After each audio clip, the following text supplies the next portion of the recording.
Welcome back to Franchise Fridays, and tonight I am going backwards with the Godzilla films, and this is the 2015?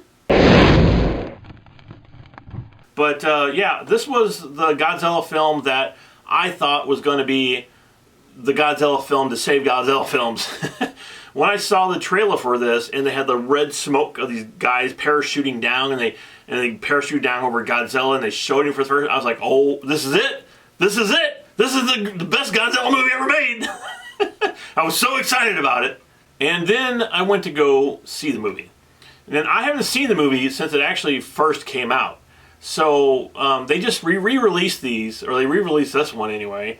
And it's cheap. I think it's like $10 or $8 or something like that. So I was like, oh, okay, well, I haven't seen it. And I kind of wanted to see it before the new film to familiarize myself with the story and the characters and what happened. So I couldn't remember if I even liked it or not. Because it's been such a long time ago I've seen it. I was like, there was something about the movie I didn't like, but I couldn't remember. Oh, now I remember. First of all, the movie starts out actually pretty good. It does. It does start out pretty decent. And what they did here was they did a great Godzilla. They perfected Godzilla, unlike the next film I'm going to be reviewing for you. Here they really did. They took the old Godzilla and they mixed it in with a new look, and they came up with a great looking Godzilla. I think this should be, from now on, the look of Godzilla. The Japanese film are still making Godzilla films, but as for the American films, I think this always should now, for now and ever, be Godzilla's look, because he looked great in this film when they showed him. Okay, so when I was watching this, I was like, oh yeah, that's why I didn't like this movie so much. Because it was a cookie cutter film, and also what it was a very stereotypical film.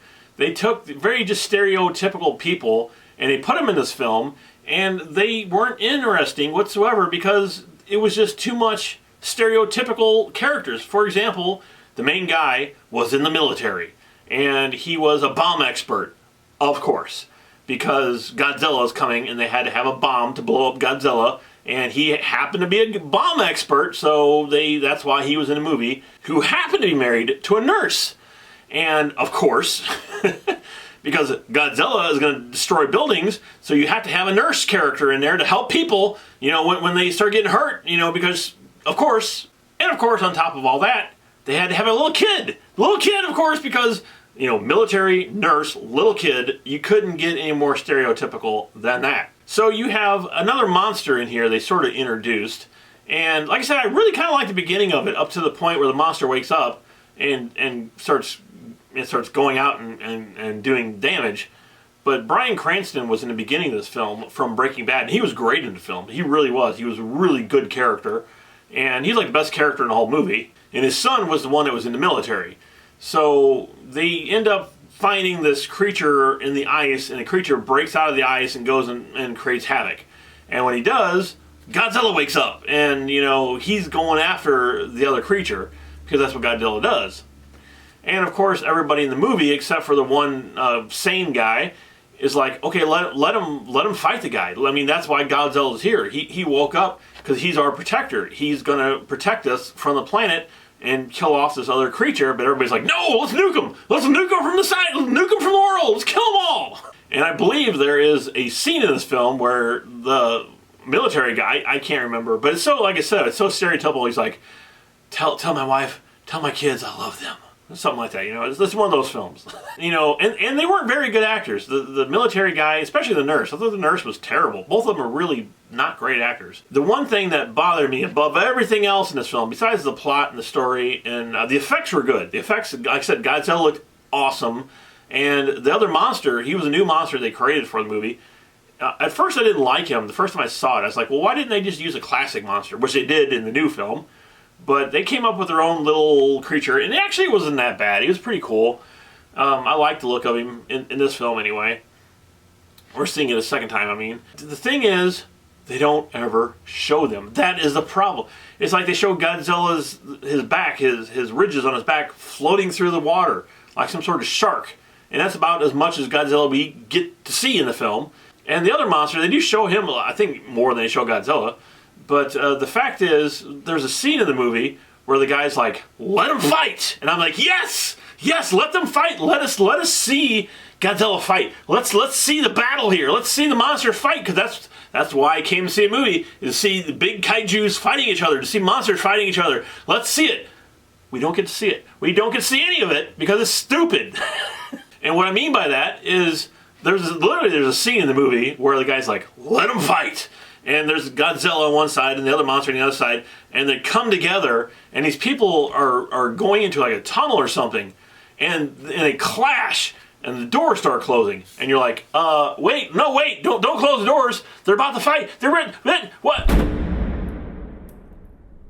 And then we don't get to see anything because it goes to black. I'm like, what? What? No, that's not a Godzilla film. We want to see them fight. We don't want to see, them go to the screen go to black just when they're about to fight. And then, on top of all that, the only fighting we get to see in the movie is on a TV screen in a bar, or a TV screen in the hospital, and they're fighting like crazy. And they're like, wait a minute, that's on the TV. What's going on? And then they cut it. I'm like, I don't even get to see what's on the news footage. Oh, it was terrible. It was terrible. They didn't understand the concept of Godzilla. They didn't understand the fact that we want to see them fight. It's just, my God, people. And then, like I said, these characters that I could care less about. I could care less about this military guy. I could care less about the nurse. I really could care less about their kid. And then all of a sudden, the military guy ends up with another kid. And I'm guessing it was supposed to represent him trying to save his kid.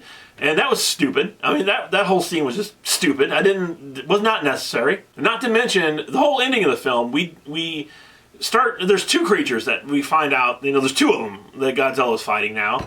And one of them, of course, is pregnant. They want to have monster babies.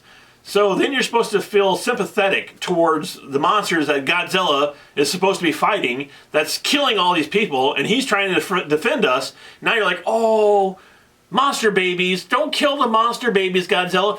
No, I mean, that's not a Godzilla film. You want to see these people fight. You want to have a hero. You want to have the bad villain. You want to see these huge creatures clash. You want to see buildings explode. You want to see all the stuff fall down. You want to see explosions. You don't want to see, oh, monster babies. Don't hurt the monster babies. So stupid. Just so dumb. And then, right at the end, Godzilla collapses. He falls on the ground. I'm not spoiling the movie. I don't want to spoil it. I'm not getting any spoilers out. But the ending of the film is just stupid, too. Now, it ends sort of like every other Godzilla film that you've ever seen. If you've ever seen a Godzilla movie, you know how Godzilla movies end. That's the way this basically ends. And it was sort of the only thing that was the same between this and the other Godzilla films. And what I didn't understand, again, is they don't show Godzilla. He's literally in the movie for about 3 minutes. 3 or 4 minutes, maybe 5. And I thought maybe because they didn't think the audiences were going to like the look of him or like what they did with him. So I didn't really... But then the thing is, he looked great. And I wanted to see more of him because he looked so cool. But we didn't get to see him. And it's like, why make an incredible looking Godzilla finally? You perfected the look. Show him off. Don't show him behind closed doors. So dumb. If I had remembered how much I didn't like this movie, I probably would not have bought it. But I did, and I have it. And actually, it's part of the next film. So, I guess it's okay for that. And it leads up to the incredible new film. If you haven't seen the new film, go back and watch my review from last week. Because it was the best Godzilla film ever made. It's like they finally got it correct. And they didn't do all the stupid stuff they did in this movie. Stupid stuff they did in this movie. So overall, I'm going to give this Godzilla movie a 2 out of 5. And that's only because Godzilla was in it for like 4 minutes. And if he was in it any less than 4 or 5 minutes, I would have given it a 1. It's not good. The only good characters in the film, like I said, is the Japanese guy, and I can't think of what his name is. The military guy wasn't too bad, and these are some of the same characters that actually go into the new film, which I was happy to see, because they were good characters in this film. Got rid of all the military and the nurses and all the stupid babies and the kids and all that crap in the new movie, thank God. So yeah, if you're a Godzilla fan, I would say watch this, because it does have to do with the next film, but I don't think that as a Godzilla movie, it works at all. And as a lifelong Godzilla fan, I'm going to say no. Just no. You can see the new film without seeing this one and enjoy it just as much. But it's sort of a continuation, so I would force yourself to watch this movie if you can. So that's it. That's my review for the Godzilla 1. I can't think what year this came out. I think it was just called Godzilla. If you're not a maniac here on Box Office Maniacs, please become one of our maniacs on here and hit that subscribe button. I'm going to be here all year long. I'm going to be bringing you all the big movies of the summer. I'm going to attempt to be able to talk here as well, and bring you some of the TV shows that are coming out this summer. There's a lot of really big things coming out. Some of them are on paid apps, and some of them are actually on TV. I might do some reviews for those. And I do have my other channel that I just reviewed a Godzilla figure on, and that's called It Figures. So if you would, move over to It Figures and subscribe to that one too, because I'm trying to get my subscription base up over there so we can get paid for doing that as well. So thank you. Thank you all for all you maniacs who are supporting this channel, who watch this channel. And I love all of you, and I think you're awesome. And if you think I am way off on this movie, and if you loved it, let me know down in the comments section.